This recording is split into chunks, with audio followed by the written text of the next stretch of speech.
Salam damai sejahtera di dalam nama Tuhan Yesus Kristus untuk saudara sekalian dimanapun berada. Firman Tuhan malam ini untuk kita baca, kita dengarkan, dan kita renungkan bersama. Dari surat Yakobus pasal pertama ayat 16 sampai 18. Demikianlah firman Tuhan. Saudara-saudara yang kukasihi, janganlah sesat. Setiap pemberian yang baik dan setiap anugerah yang sempurna datangnya dari atas, diturunkan dari Bapa segala terang. Padanya tidak ada perubahan atau bayangan karena pertukaran. Atas kehendaknya sendiri ia telah menjadikan kita oleh firman kebenaran, supaya kita pada tingkat yang tertentu menjadi anak sulung di antara semua ciptaannya. Berbahagialah kita yang menyimpan firman Tuhan, mengerti dan melakukannya dalam kehidupan kita setiap hari. Saudara yang kekasih dalam Kristus, perkataan yang penting untuk kita renungkan ialah kata sesat. Yakobus mengingatkan kita sebagai saudara di dalam Kristus, supaya hidup kita tidak sesat. Ada banyak yang menawarkan kesesatan di atas bumi ini, di antara umat manusia. Sesat pikir, sesat jalan hidup, sesat arah, dan sesat dalam beribadah. Sesat pikir terjadi karena akal budi yang sudah rusak difungsikan untuk pikiran yang cemar, yang najis, yang mengacaukan, dan yang tidak benar. Sesat jalan hidup dilakukan oleh banyak orang berdosa di sepanjang zaman di segala tempat dimanapun berada. Sesat jalan hidup ini karena manusia sudah berbuat dosa dan tidak bisa lagi berbuat baik seturut kehendak Allah. Sesat jalan hidup memberikan kepada manusia gambaran bahwa dirinya memang pantas dihukum karena kejahatannya. Sesat arah menyebabkan manusia, setiap pribadi, tidak lagi datang kepada Tuhan. Pemberontakan, perlawanan, penistaan, dan penghancuran diri terjadi karena sesat arah. Sesat ibadah itu terjadi di berbagai tempat kepercayaan keagamaan. Ibadahnya ditujukan kepada bulan, bintang, manusia, buatan tangan manusia, dan berbagai berhala lain. Itulah sebabnya saudara yang kekasih di dalam Kristus, Yakobus mengingatkan kita untuk tidak sesat. Bagaimana supaya kita tidak sesat? Supaya kita tidak sesat, yang pertama kita mesti sadar bahwa kita orang sesat. Kesadaran bahwa kita orang sesat itu anugerah. Dan kita bisa meyakini bahwa kita sekarang berada di dalam ketidaksesatan karena anugerah.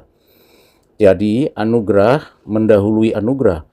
Hidup dari kasih karunia demi kasih karunia, sehingga kita tidak sesat. Kita dikembalikan, dibawa pulang, datang kembali kepada Tuhan karena anugerah. Dan itu datangnya dari Tuhan yang memberikan kebaharuan jalan pikir, kebaharuan cara hidup, kebaharuan perilaku, sehingga kita kembali kepada jalan yang benar, yang berkenan di hati Tuhan. Mengapa seseorang bisa mengalami kesesatan? Karena berpusat pada diri, berpusat pada setan, berpusat pada apa yang ada di dunia, yang ditawarkan dunia. Kesesatan itu berarti tidak lagi hidup di dalam kebenaran. Karena itu saudara yang kekasih dalam Kristus, ini menjadi hal peringatan penting untuk kita sebagai orang Kristen. Hal yang kedua yang perlu kita renungkan adalah kata pemberian. Apapun yang kita nikmati, kita usahakan, dan bisa kita capai adalah pemberian baik dari Tuhan Allah.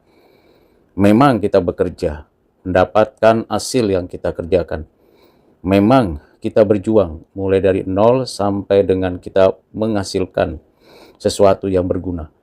Namun semuanya itu mestinya kita sadari bahwa itu pemberian dari Allah yang baik, yang selama-lamanya baik dan tidak pernah tidak baik. Pemberian itulah yang seharusnya kita kembalikan kepada Tuhan pemilik dan penguasa kebaikan itu. Karena itu saudara, tidak ada yang tidak baik yang diberikan Tuhan. Termasuk hal-hal yang mungkin membuat kita jauh karena kita berpusat pada diri. Kita kadang-kadang diberi kesempatan untuk memperbaiki diri dan jatuh lagi, dan akhirnya semata-mata kita tahu bahwa semua yang kita bisa lakukan saat ini adalah pemberian dari Tuhan Allah yang baik. Yang ketiga adalah sempurna. Semua yang dikaruniakan Tuhan itu baik dan sempurna. Sempurna karena Allah adalah Allah yang sempurna. Sempurna berarti memberikan satu pernyataan bahwa tidak ada yang dianggap sesuatu yang kurang atau yang tidak baik pada diri kita. Kita yang diberikan anugerah sempurna, cukup untuk semua kehidupan sekarang dan nanti. Tidak ada kekurangan dari anugerah Tuhan, tidak ada kelemahan, keterbatasan dari anugerah Tuhan. Sempurna pada dirinya. Yang ketiga ialah kita meyakini bahwa kita adalah anak-anak Allah, karena di dalam Kristus kita dijadikan anak-anak Allah, dibenarkan dan mendapatkan status baru sebagai anak-anak Allah. Itulah sebabnya kita memanggil Allah dengan panggilan yang dekat, Bapa. Bapa menyatakan terangnya, Bapa memberikan kepada kita hidup yang baru yang tidak berada di pada bayang-bayang kegelapan. Di dalam terang seluruhnya nyata jelas. Kalau kita adalah anak-anak terang, karena kita diterima sebagai anak-anak Allah, sebagai anaknya, maka di dalam hidup kita tidak ada bayangan lagi. Tidak ada sesuatu yang disembunyikan atau yang kita coba untuk permainkan. Kita miliknya karena Kristus sudah menebus kita. Hal yang terakhir yang perlu kita perhatikan adalah Allah di dalam Kristus telah menjadikan kita ciptaan yang baru. Sehingga kita diangkat menjadi anaknya. Kita, orang-orang percaya, mendapatkan suatu keistimewaan karena kita menjadi orang-orang yang memiliki hidup yang berkenan di hadapan Tuhan Allah. Saudara yang kekasih dalam Kristus, setelah saya mengupas, setidak-tidaknya mengupas kata-kata penting, mari kita telusuri lagi apa yang dituliskan oleh Yakobus pasal 1 ini, ayat 16-18 itu, dari apa yang dituliskan, ditafsirkan oleh Matthew Henry. Kita diajar lebih jauh, kita sendirilah yang menyebabkan dan mendatangkan setiap dosa dan kesengsaraan bagi diri kita. Karena Allah, Bapa kita, adalah sumber kebaikan. Kalau ada yang tidak kita rasa baik, tidak mendapatkan kebaikan, berarti bukan dari Allah, dari diri kita sendiri. Karena itu kita harus sangat berhati-hati supaya tidak salah dalam memikirkan pikiran kita tentang Allah. Jangan sesat, artinya jangan menyimpang dari firman Allah, gambaran tentang Allah yang kita dapati di dalam firman-Nya yang tertulis. Jangan menyimpang ke dalam pendapat-pendapat yang salah yang terus ditawarkan dunia melalui media sosial, cetak elektronik, melalui percakapan sesama, dan yang sesungguhnya bukan yang benar. Pendapat-pendapat dunia itu melenceng, meleset dari apa yang Tuhan sudah wahyukan. Dan ada banyak orang yang berupaya untuk menjauhkan kita dari Tuhan Yesus dan mendukakan Roh Kudus. Dalam bagian ini, Matthew Henry mengatakan bahwa di sini Rasul Yakobus memperingatkan umat Allah, jemaat tubuhnya, atas atau terhadap ajaran-ajaran yang bebas dari Nikolaus yang dipengaruhi Gnostikisme. Juga ini bisa terjadi dalam konteks kita, di mana begitu banyak bidat yang menawarkan hal-hal yang ekstrim maupun yang menggiurkan, tetapi sesungguhnya itu adalah kejahatan. Bahwa Allah bukanlah dan tidak mungkin menjadi penyebab pelindung apa saja yang jahat. Sebaliknya, Allah harus diakui sebagai penyebab dan sumber dari segala yang baik. Setiap pemberian yang baik dan setiap anugerah yang sempurna datangnya dari atas, diturunkan dari Bapa segala terang. Apa artinya Bapa segala terang? Artinya Allah adalah Bapa segala terang, terang yang tampak dari matahari dan benda-benda langit berasal dari Allah. Jadilah terang, lalu terang itu jadi. Demikian Allah digambarkan sekaligus sebagai pencipta dan juga pemelihara, pemilik dari segala sesuatu di bumi ini, di atas langit dan di berbagai gugusan bintang seluruhnya.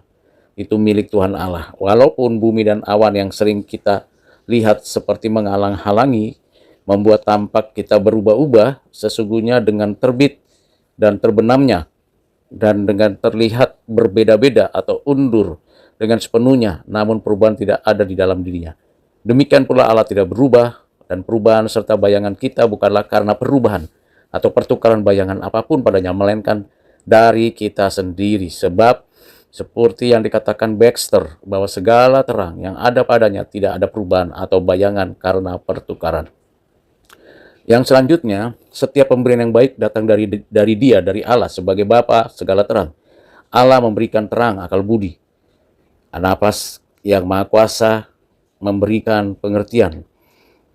Allah juga memberikan terang pembelajaran, di mana kita bisa ambil contoh hikmat Salomo dalam pengetahuan alam, dalam tata pemerintahan, dan dalam segala kemajuan yang dibuatnya, seluruhnya berasal dari Allah. Terang wahyu ilahi datangnya lebih langsung dari atas, terang iman, kemurnian, dan segala macam penghiburan berasal dari Allah, sehingga apa saja yang baik pada kita, pasti itu kita terima dari Allah. Bagian yang ketiga, seperti halnya setiap pemberian yang baik datangnya dari Allah, maka khususnya pembaharuan kodrat kita, kelahiran baru kita, dan semua dampak kudus yang membahagiakan darinya, pastilah berasal dari Allah atas kehendaknya sendiri dalam menjadikan kita oleh firman kebenaran. Artinya orang Kristen yang sungguh-sungguh adalah makhluk ciptaan baru, ya, menjadi orang-orang yang berbeda dari siapa saja sebelum anugerah ilahi bekerja memperbaharuinya. Berikutnya, sumber dan pekerjaan baik dinyatakan di dalam ayat-ayat itu. Pekerjaan tersebut datang dari kehendak Allah sendiri, bukan oleh kemampuan atau kuasanya. Yang ketiga, sarana yang melalui pekerjaan baik itu terjadi ditunjukkan firman kebenaran Injil seperti yang diungkapkan Rasul Paulus secara lebih jelas. Akulah yang dalam Kristus, yang Yesus yang menjadi Bapakmu oleh Injil. Dan terakhir, maksud dan tujuan Allah dalam memberikan anugerah yang memperbarui dipaparkan supaya kita pada tingkat tertentu menjadi anak sulung di antara semua ciptaan. Demikianlah renungan pada malam ini. Kiranya Tuhan menolong kita untuk mengerti, menjadi pelaku firman, dan senantiasa berdoa, bersyukur atas anugerahnya. Amin.